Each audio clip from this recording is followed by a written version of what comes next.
नमस्कार दोस्तों, आप सबों का स्वागत है।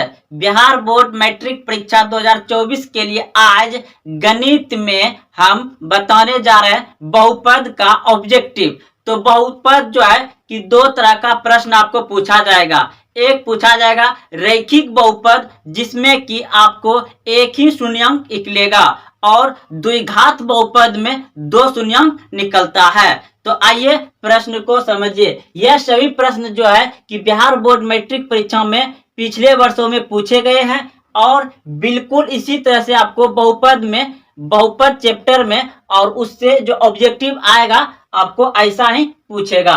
तो देखिए, पहला प्रश्न देख रहे हैं, रैखिक बहुपद ax प्लस b का शून्यंक है। तो शून्यंक पूछा गया है, तो शून्यंक निकालने के लिए तो हम क्या करेंगे, यहाँ पे लिखेंगे ax प्लस b बराबर दे करके 0 दे देंगे, क्योंकि शून्यंक हमको पूछा गया है।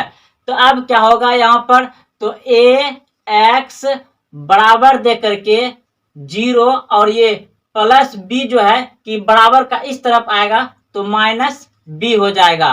तब फिर हो जाएगा ax बराबर माइनस b हो जाएगा, क्योंकि 0 में सिर्फ माइनस b घट रहा है तो माइनस में आ जाएगा। अब देखिए, तो x बराबर क्या आ जाएगा, ये इसके नीचे चल जाएगा, यानी कि माइनस b बटे a हो जाएगा। तो माइनस b बटे a आपका कहाँ है, ऑप्शन नंबर डी सही है।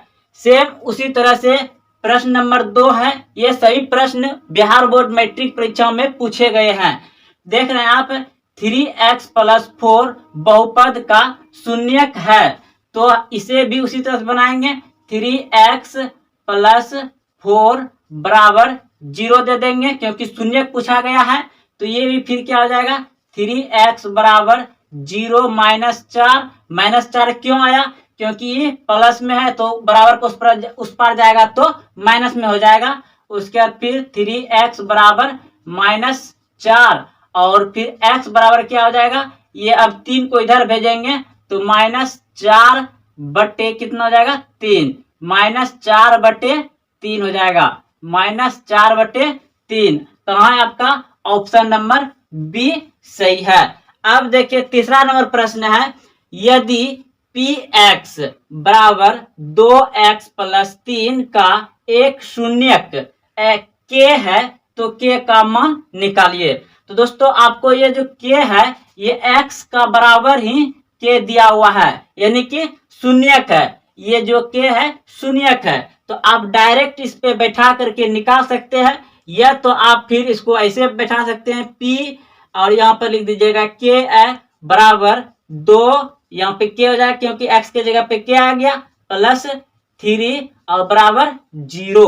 अब क्या होगा, तो ये 0 देखिए दोस्तों, इस तरह अगर आप पूरा इसको बेसिक से बनाइएगा तो यहाँ पर हमें लिखना पड़ेगा p और k ब्रैकेट ऑफ बराबर 0 करना पड़ता है, तब जाकर के 0 लगाते हैं। तो ये बेसिक्स है, लेकिन हमको ऑब्जेक्टिव बनाना है तो डायरेक्ट हम लोग क्या करेंगे, इस तरह से बैठा देंगे x का मान। तो अब क्या, k बैठा देंगे x के जगह पे, तो अब क्या होगा यहाँ पे, तब बराबर दे करके 0, उसके बाद फिर यहाँ पे क्या जाएगा, k प्लस का दीजिएगा। अब डायरेक्ट इसको उस पार भेज देते हैं, बराबर 0 में आकर के -3 हो जाएगा। उसके बाद फिर 2k बराबर क्या आ जाएगा, -3।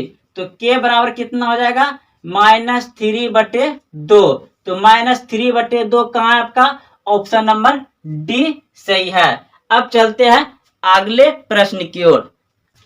चौथा नंबर प्रश्न है, यदि px बराबर x square minus 3x minus 4 तो px का एक शून्यंक है।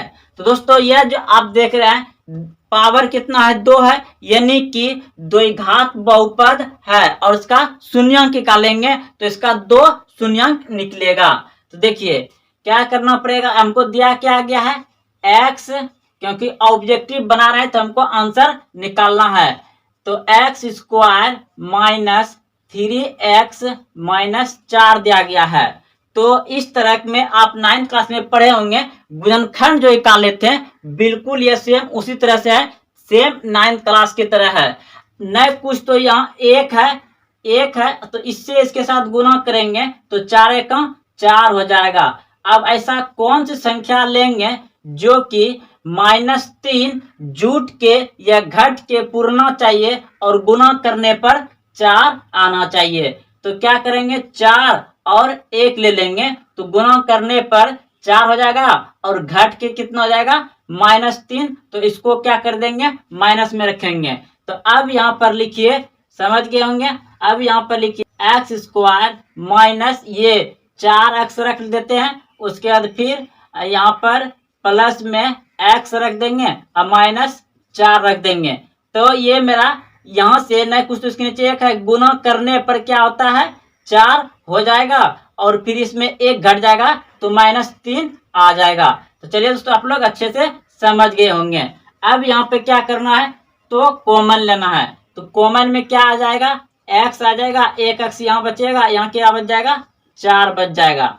फिर यहाँ पे प्लस 1 कॉमन आ जाएगा और यहाँ क्या बच जाएगा x और 4 बच जाएगा। अब क्या करेंगे, इन दोनों में से एक ले रखेंगे तो एक तो रख लीजिए, x माइनस 4 को रख लीजिए और इन दोनों को उतार लीजिए, x प्लस 1। तो अब क्या करेंगे, यहाँ से आगे शून्य निकालना हमको, तो यहाँ से इसको ऐसे कर दीजिए, एक तरफ निकाल लीजिए, x माइनस 4 बराबर 0। तो x बराबर कितना हो जाएगा 4 और इधर आएगा तो प्लस में 4 हो जाएगा। तो x बराबर कितना हो गया आपका 4 और इधर x प्लस 1 बराबर 0। तो x बराबर 0 माइनस 1, तो x बराबर हो जाएगा आपका -1। तो ऑप्शन में से क्या है आपका, ऑप्शन में से 4 है, यहाँ पे आया है तो ऑप्शन नंबर बी सही हो जाएगा क्योंकि ये माइनस में है। तो आपका 4 ऑप्शन में दिया गया था, कोई एक शून्यंक है तो उसको आप टिक लगा सकते हैं। तो चलिए दोस्तों, अच्छे से आप लोग समझ गए होंगे। अगले प्रश्न की ओर 5 नंबर प्रश्न है, यदि द्विघात बहुपद px² plus 3x plus p का एक शून्यक -2 है तो p का मान क्या होगा। तो दोस्तों आप सभी डायरेक्ट ऐसे बनाइए, px² है, क्या है px² plus 3x plus p। तो हमें क्या कहला है, p का मान पूछा गया है। तो ये जो है कि मेरा x बराबर ही -2 दिया गया है क्योंकि ये शून्यक है। तो हम यहाँ पर बैठा सकते हैं p और -2 का होल स्क्वायर प्लस, और यहाँ पे बैठा सकते हैं 3 गुना -2 और प्लस p। तो अब क्या होगा यहाँ पर, अब जो है कि ये स्क्वायर होकर के 4 हो जाएगा क्योंकि -2 गुना -2 तो 4 हो जाएगा और माइनस प्लस हो जाएगा। तो ये हो जाएगा p 4 और फिर इधर हो जाएगा, इसको गुना करिएगा तो कितना हो जाएगा -6 हो जाएगा और उसके बाद फिर ब्रैकेट ऑफ और फिर प्लस p। अब देखिए यहाँ पर तो 4p, ये ब्रैकेट टूटेगा क्या हो जाएगा +6 और प्लस p।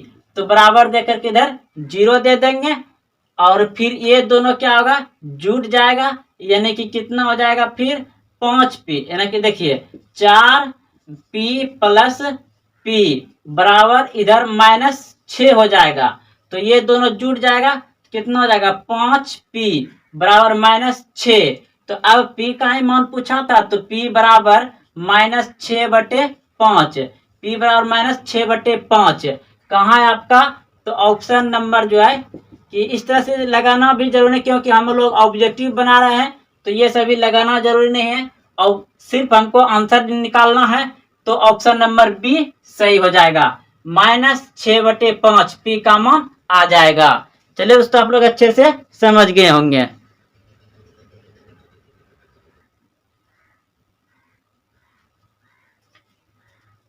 छह नंबर प्रश्न देख रहे हैं, द्विघात बहुपद x² माइनस 7x प्लस 10 का शून्यक है। तो आपको शुरू में ही बता दिए कि द्विघात बहुपद में 2 शून्यक निकलता है और रैखिक बहुपद में 1 शून्यक निकलता है। तो इसमें 2 शून्यक निकलेगा। तो देखिए हमको सिर्फ आंसर निकालना है। तो सबसे अच्छा नियम है x square minus 7x plus 10। जैसे कि आप कक्षा 9th में गुणनखंड निकालते थे, उसी तरह से गुणनखंड निकाल करके इसको आगे बढ़ा देना है, यानी कि x का मान निकाल लेना है। तो न कुछ तो यहाँ पर 1 है, इससे गुना इसके साथ करेंगे, यानी कि ये 10 है, यहाँ 10 था तो 10 हो जाएगा, यानी कि ये 10 हो जाएगा। तो अब 10 को 10 जो है कि कौन सा संख्या पकड़े जो कि जुट के घट के साथ पूरना चाहिए और गुना करने पर 10 आना चाहिए। तो 5 और 2 गुना करेंगे तो 10 हो जाएगा, और ये माइनस रहेगा तो दोनों जुट के क्या हो जाएगा, -7 आ जाएगा। यानी कि तो इसको आप मान रख दीजिए। तो एक्स स्क्वायर माइनस कितना हो जाएगा, ये 5x और माइनस 2x प्लस 10। अब इसमें क्या करिए, अब इसका कॉमन ले लीजिए। तो यानी कि कॉमन कितना आ जाएगा, इसका x आ जाएगा, एक x बच जाएगा, तो माइनस ये x चला गया उधर, तो 5, फिर ब्रैकेट ऑफ, इधर ले लीजिए आप, इधर ले लीजिए -2 आ जाएगा।